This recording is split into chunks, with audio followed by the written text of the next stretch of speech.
I'm sort of deliberately going around the world, and I want us now to go to the Americas. Obviously, well, I shouldn't say obviously.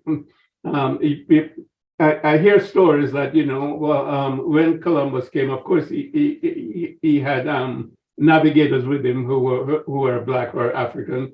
Yeah. But it is said that he found Black people in the Americas. So theoretically, there are Black people in the Americas, and then, of course, we see the large heads of the Olmecs in Mexico, and those are, again, obviously, I would say Africoid. And so there's a question of the African presence. I know Van Sertima has done some work there, and there are others who you probably know. Oh, okay. There you go. All right.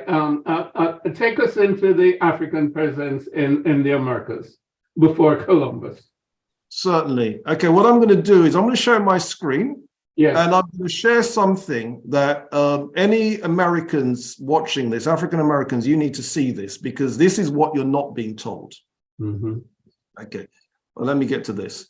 All right, now, there was an exhibition catalog that came out in 1963, and it's called the Olmec Tradition. And this exhibition catalog, as you can see, June 18th to August the 25th, 1963, the Museum of Fine Arts in Houston, Texas. Can you see that? Yeah. Okay, we turn over the page and there's an article called The Olmec Culture by Alfonso Medellin Zenlil. And then we turn over and can you see that there's an image called Monument F? Yes. Mm-hmm. Can you see that there's another image called Head Number 1? Yes. Head number 1. Now, can you see head number 1? He's looking away from you, but you can see the back of his head. Right. And his hair. Mm-hmm. Yeah. Now, that's very significant because that is the key. That's what most people have never seen. Most people have seen Monument F. They've never seen head number 1 with the hair. Now we're going to see what the museum catalog says about head number 1. We blow it up, and can you see that on the left-hand side, you've got it in Spanish, and on the right-hand side, you've got it in English. Mm-hmm. Let's read it. The colossal heads of Monument F of Tres Zapotes principally have vigorous and precise Negroid physical characteristics, such as prominent cheekbones, thick lips, and platyrrhine noses. For a long time, there was concern as to what the hair is or was, since in the case of colossal heads, they are invariably covered by a cap or helmet. This doubt could have gone on indefinitely, but finally some light has been thrown on the problem with the discovery of 2 heads, 0.75 meters tall, which are identified as numbers 1 and 2 of Laguna de los Terros, on which, together with the characteristic cheekbones and platyrrhine nose, there is a hair arrangement or head of curly hair. Mm-hmm. Now, that's very, very significant. You see, what happens today is most people have never seen number 1. Mm-hmm. I've gone through the work of Rashidi. I've gone through the work of the other African Americans. They don't reproduce head number 1 because they've never seen it. And they've never seen this exhibition catalog. And so what this shows then is there clearly was a Negro presence in the Olmec culture. Now, who were these Negroes? Where did they come from? All of that we can't prove, but the main point is they were there, and this is not something that starts with Ivan van Sertima. As you can see, this is an exhibition catalog. Mm-hmm. Do you see? And because most people have never seen this, they're not in a position to argue the case. All right, let me show you something else as well, which I think is relevant. I'm going to stop sharing this, and I'm going to show you something else. Greetings, my name is Robin Walker. I'm also known as the Black History Man. I am perhaps best known for my 2006 book, When We Ruled. Based on this book, I'm launching a new online history course aimed at you, the adults. You could be a parent, you could be a teacher, a mechanic, cleaner, professionals, care workers, security guards, taxi drivers, kitchen workers, entrepreneurs, tech heads, lawyers, all of you. We want people from all over the world to be empowered by our content. We want you to gain mastery over your history and heritage. And you can do this by subscribing to our course. Click on the link to get this powerful, life-changing material. All right, can you see this? Yeah. Okay, it says, what can we learn from Olmec burials? But there's an article on Professor Frederick A. Peterson, who wrote the book Ancient Mexico. And this is what they talk about. Frederick A. Peterson, how basically his Ancient Mexico is the standard book on ancient Mexican history. Standard. Does that make sense? So let's read what he's got. Blow it up and we read.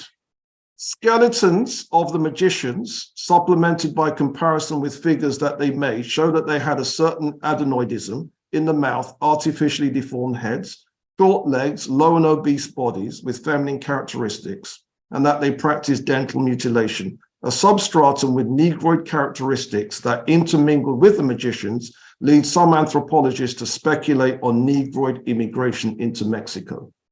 So what we have then, we've got the bones, we've got the sculptures, and we've got one of the sculptures that clearly has African hair. And none of this has got anything to do with Van Sertima. This is before Van Sertima, this research was even before Van Sertima got on the scene. Do you see? So I think people need to see this because it shuts up a lot of stupid arguments that people are having. People are trying to say Van Sertima started this, Van Sertima made it up. Van Sertima didn't make anything up. That's what the data is. And this is why most people need to see the museum catalogue, because that is what was put out in 63. Mm-hmm. Mm-hmm. This is obviously, clear evidence. I think it documents, more and more, our presence around the world, physically, and contributing to the beginning of human beings in all of these continental areas. Obviously, what happened in Europe was an aberration, shall we say, because of climatology, and our ancestors there got trapped and then became leucoid, if you will, or lost pigmentation and whatever else we don't know in terms of the transformations due to a climate and environment.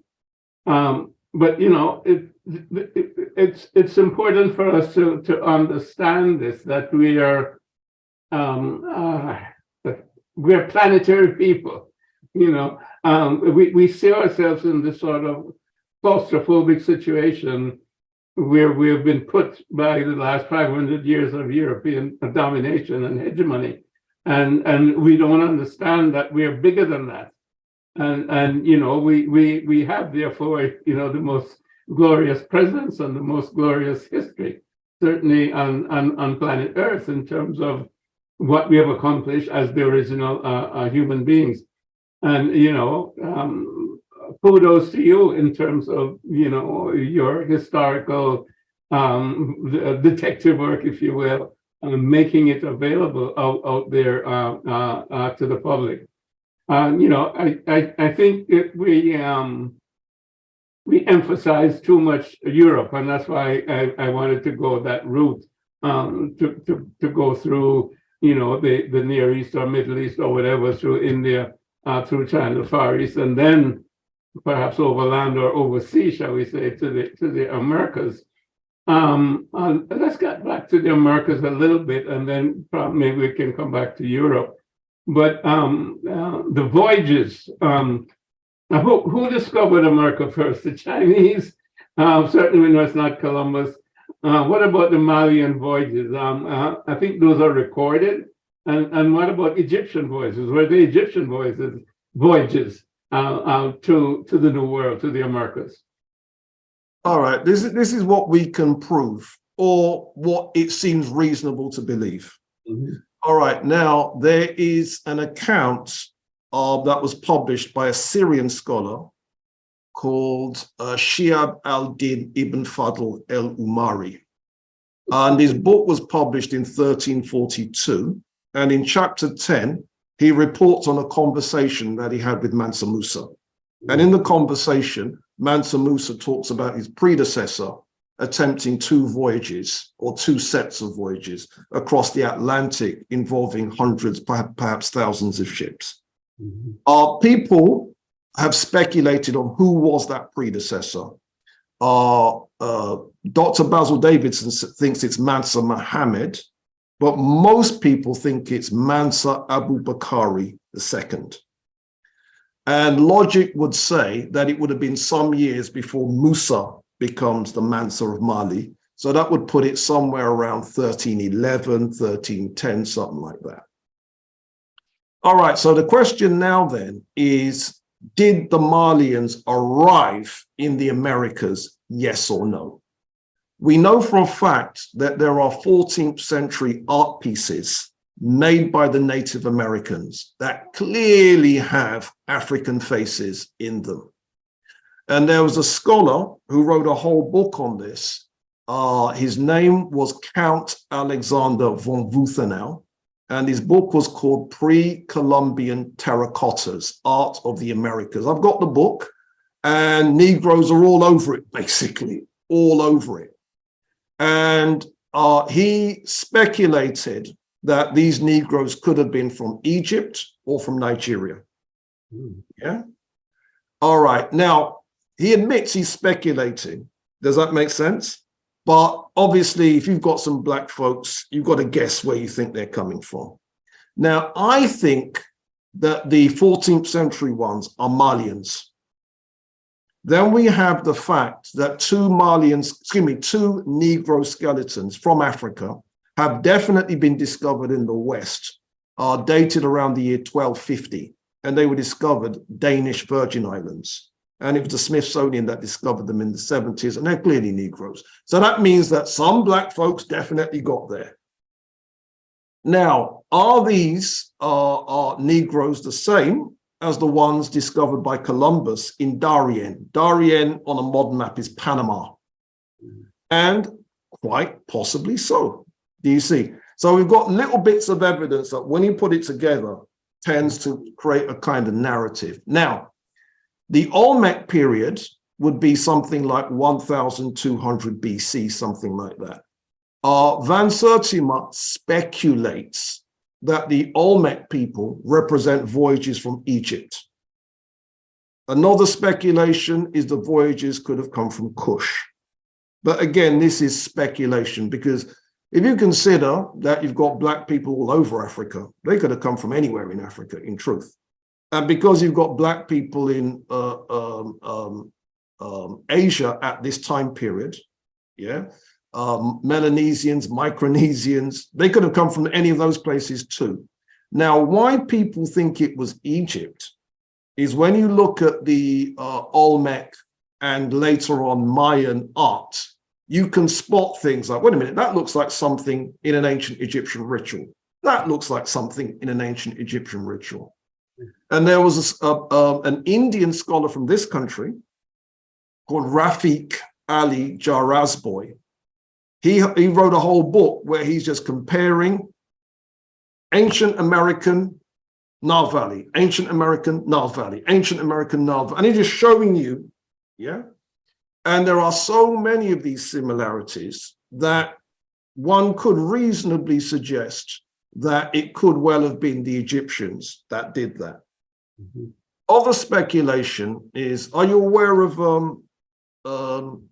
there's a toxicology report on some of the Egyptian mummies and whether or not they had ingested American cocaine and tobacco. You aware of that? Yeah. Mm-hmm. Yeah. There was a study that was done, and it was an Eastern European scholar. And this Eastern European scholar, her evidence will put you in prison. You see, that's how tight her evidence is. If she testifies against you, you're going to jail. And her team conducted a study on New Kingdom mummies and some of the mummies have got presence of tobacco and cocaine in them. And there's only one source that tobacco and cocaine could have come from, and that's the Americas. And so we now have a situation where if there wasn't any contact between the Native Americans and ancient Egypt, how did I didn't know there were American drug pushers back in the day. Here's the point. It's quite possible that both of those things were used therapeutically, you see. Yeah. So I'm not going to accuse our ancestors of being base heads. It's quite possible there was a therapeutic thing going on. But the bottom line is her evidence will put you in prison. That's the point. And of course, Egyptologists can't answer that because they know her evidence will put you in prison. So what are you going to say? So what they've chosen to do instead is this. But the documentary, you can find it online, you can find it. And yeah, the evidence is tight. So let's draw a conclusion. The conclusion being, we don't know which group of Black people the Olmec heads represent. But the smart speculation suggests either people from Egypt or people from Kush. As a thank you for visiting our website, we are giving you a free copy of our exclusive 100 Black History Facts, which is in fact a taster of our course content.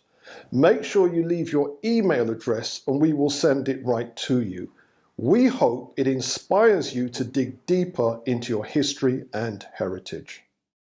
I think what you've been able to do is to, is to help to paint a picture of us as a global people with a global presence from the earliest time that humans inhabited the planet.